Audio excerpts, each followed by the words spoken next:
നിങ്ങൾക്കറിയാമോ, സ്ട്രെസ് മാനേജ്മെൻറ്റിന് നമ്മൾ വളരെ ഹെൽപ്പ് ചെയ്യുന്ന ഒന്നാണ് mild cognitive spike. Mild cognitive spike എന്ന് പറഞ്ഞാൽ നമ്മുടെ ബ്രെയിൻ ആക്ടിവിറ്റിക്ക് ഒരു ഇൻസ്റ്റൻറ്റ് സ്പൈക്ക് കൊടുക്കൽ, ഒരു ബൂസ്റ്റ് കൊടുക്കൽ.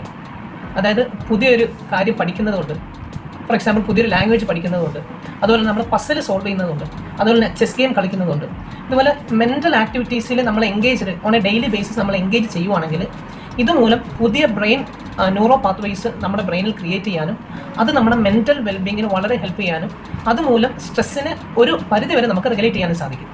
സോ ഇതൊന്ന് പ്രാക്ടീസ് ചെയ്തിട്ട് നിങ്ങളുടെ എക്സ്പീരിയൻസ് ഒന്ന് ഷെയർ ചെയ്യണം. Thank you. നിങ്ങൾക്കറിയാമോ, സ്ട്രെസ് മാനേജ്മെൻറ്റിന് നമ്മൾ വളരെ ഹെൽപ്പ് ചെയ്യുന്ന ഒന്നാണ് mild cognitive spike. Mild cognitive spike എന്ന് പറഞ്ഞാൽ നമ്മുടെ ബ്രെയിൻ ആക്ടിവിറ്റിക്ക് ഒരു ഇൻസ്റ്റൻറ്റ് സ്പൈക്ക് കൊടുക്കൽ, ഒരു ബൂസ്റ്റ് കൊടുക്കൽ.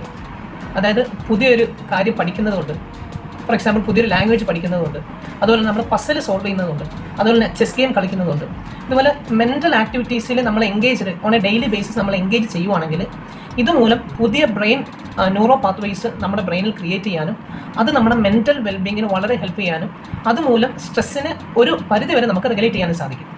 സോ ഇതൊന്ന് പ്രാക്ടീസ് ചെയ്തിട്ട് നിങ്ങളുടെ എക്സ്പീരിയൻസ് ഒന്ന് ഷെയർ ചെയ്യണം. Thank you.